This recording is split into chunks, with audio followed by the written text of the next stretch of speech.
Bonjour à tous, je suis Rebecca McLaughlin-Duane et cette semaine, nous allons vous montrer la plus grande ferme de chameaux du monde. Nous avons rencontré l'un des responsables de l'entreprise Camelicious qui a transformé le concept traditionnel de lait de chamelle en milkshake exporté dans le monde.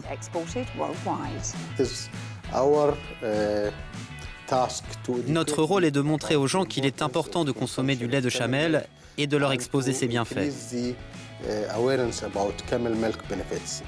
Mais avant tout cela, découvrons l'Iwa Date Festival qui a lieu chaque année à Al Dhafra à Abu Dhabi, un événement qui rappelle l'importance de ce petit fruit, la date, dans la culture ancienne, mais qui montre aussi le rôle qu'elle jouera dans l'agriculture à venir des Émirats.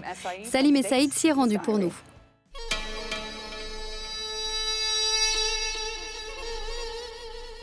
Une mer de dunes de sable. Le Rub al Khali est le plus vaste désert ininterrompu du monde. Connu sous le nom du Quart-Vide, c'est une zone plus grande que la France qui inclut une partie des Émirats arabes unis, de l'Arabie saoudite et du Yémen.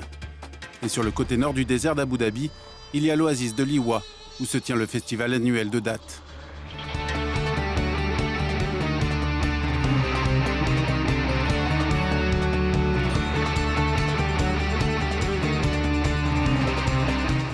Ici, à la 14e édition du Festival de dattes de Liwa, des agriculteurs de toute l'oasis dévoilent le meilleur de leur culture, mais aussi de leur héritage.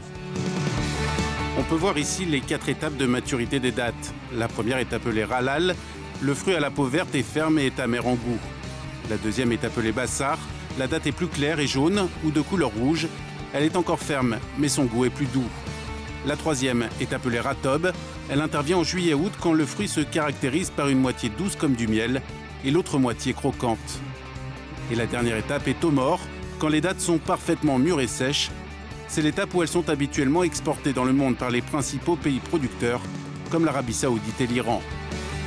Les Émirats arabes unis sont le 4e plus grand exportateur de dattes dans le monde, avec 8,5% des exports globaux, ce qui a représenté environ 96 millions de dollars en 2015, selon la Chambre de commerce de Dubaï et TradeMap.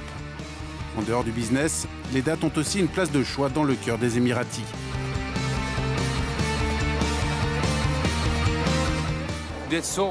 Les dattes sont tellement importantes dans notre culture émirati. Il y a des centaines d'années, les gens vivaient à Liwa et dans d'autres villes des Émirats et utilisaient les feuilles de palmier pour leurs maisons. Les dattes sont une nourriture très importante à cette époque de l'année. Chaque année, le Liwa Festival organise 15 compétitions. Parmi elles, un concours de beauté avec un premier prix à 25 000 $.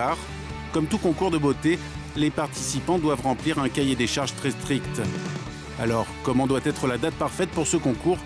Pour la catégorie d'Abbas, ce sont le temps et le soin apporté aux produits qui ont fait la différence selon le champion Oumaïd Al-Mourar. Pour Ratab, il s'agit d'obtenir une belle mélasse, d'avoir une enveloppe propre. Regardez cette enveloppe et voyez comme elle est lisse. Prendre soin des palmiers permet d'avoir une enveloppe propre pour la date et un bon résultat.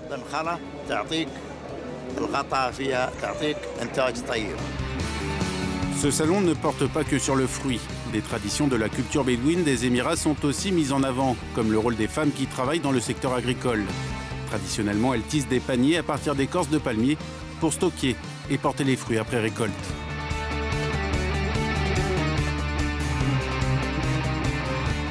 Pour attirer de nouveaux clients et booster leurs ventes, de jeunes agriculteurs de la région insistent sur les valeurs nutritionnelles des dattes. Pendant des siècles au Moyen-Orient et en Afrique du Nord, elles étaient utilisées comme remède contre l'anémie, pour fortifier les os et les dents et même améliorer une mauvaise vue. L'enveloppe du fruit contient des minéraux comme le fer, le potassium et le calcium, mais aussi des vitamines, de la vitamine B2 et de l'acide folique. Les représentants de cette entreprise disent même que les dattes peuvent rivaliser avec le chou frisé et le quinoa dans la catégorie des superaliments. Cette entreprise fabrique aussi des boissons énergétiques à partir de jus de dattes et des bouchées chocolat dattes qui peuvent servir de snack pour les enfants.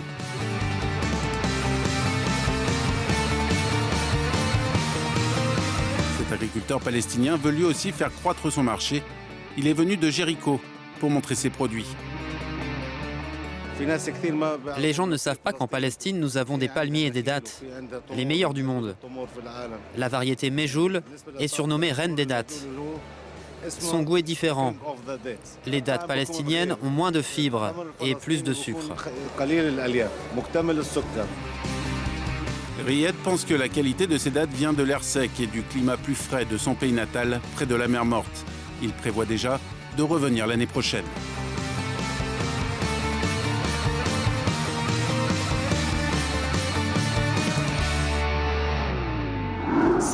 Depuis que les chameaux ont été domestiqués il y a des milliers d'années, le lait des chamelles a permis à des cultures bédouines et nomades de vivre. Aujourd'hui, le nombre de fermes de chameaux augmente dans le monde. Pour séduire de nouveaux marchés, les agriculteurs misent sur les bienfaits pour la santé de ce lait spécial. Il y a 25 ans, dans ce coin du désert de Dubaï, était créé un centre de production et de recherche sur le lait de chamelle. Camélicius, où vivent 6000 chameaux. Et l'on devrait en compter 10 000 d'ici 2020.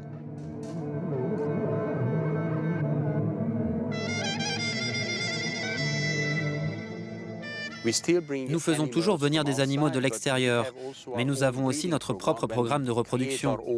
Les chameaux émiratis ont un haut potentiel de reproduction. Chaque matin, au lever du jour, les animaux sont nourris, traits et font de l'exercice. Ils savent exactement ce qui se passe autour d'eux. Les chameaux sont aussi intelligents que des chevaux. Un bon lait ne peut qu'être produit par un animal en bonne santé et heureux. Et comme les êtres humains, les animaux ont leur routine. Camélicius est devenu un acteur local phare sur le marché. Il exporte dans 14 pays et produit aussi bien du lait aromatisé, de la glace et même du shampoing aux extraits de lait de chamelle. C'est aussi devenu le premier laitier à produire du lait infantile en poudre à partir du lait de chamelle, à destination des nourrissons intolérants au lait de vache. Mais ce lait en poudre a aussi d'autres fonctions. On peut produire 4500 litres de lait par jour pour le convertir en poudre, ce qui représente presque 500 kilos de poudre. Les Chinois font du fromage à partir de la poudre de lait de chamelle et les gens sont intéressés par ce type de produit. Le marché russe est très réceptif, donc on va encore faire du fromage. L'entreprise profite de la popularité grandissante du lait de chamelle ces dernières années. Les Bédouins l'appellent l'or blanc. Il serait plus facile à digérer par les personnes intolérantes au lactose. Des recherches ont prouvé qu'il contient un taux élevé de vitamine C, de fer, de calcium et qu'il avait un effet positif sur les personnes qui souffrent de maladies auto-immunes.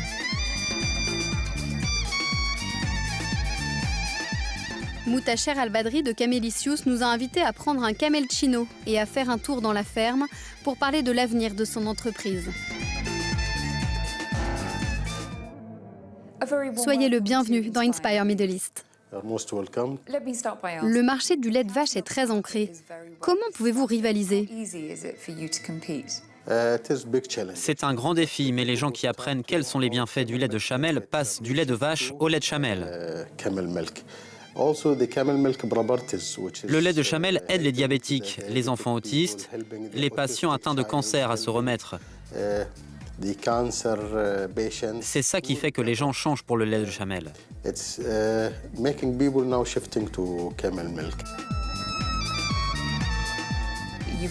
Vous avez développé le premier lait en poudre non issu de lait de vache.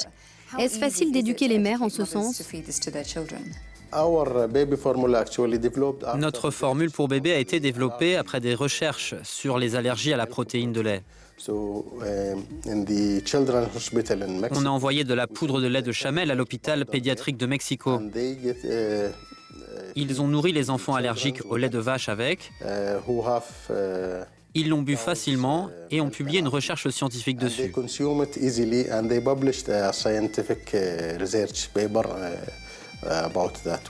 On estime aujourd'hui que près de la moitié de la population mondiale a des difficultés pour digérer le lait de vache. Quelle est votre stratégie de développement de produits ? Notre prochain produit est une barre protéinée à base de lait de chamelle pour les gens qui font du sport. Elle arrivera sur le marché avant la fin de l'année. Les États-Unis sont l'un des marchés qui grossit le plus vite concernant le lait de chamelle et les produits à base de ce lait-là. Que diriez-vous de créer une ferme là-bas? Après tout, vous avez déjà exporté outre-Atlantique. Nous projetons d'exporter de la poudre de lait de chamelle aux États-Unis. Et maintenant, nous cherchons des fabricants là-bas, où ils pourraient reconstituer la poudre de lait et produire d'autres choses, parce que ce n'est pas logique d'envoyer le lait frais d'ici. Pour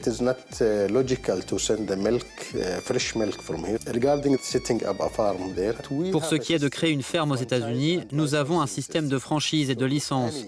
Donc tout investisseur américain qui a des chameaux ou des fermes et qui souhaite avoir notre expertise peut acheter la franchise et la licence. Vous vendez des produits premium. Puis-je vous demander s'il est facile de gagner de l'argent? Qu'en est-il des marges? C'est une excellente question. C'est très dur de générer de bonnes marges à ce stade parce que nous partons de zéro.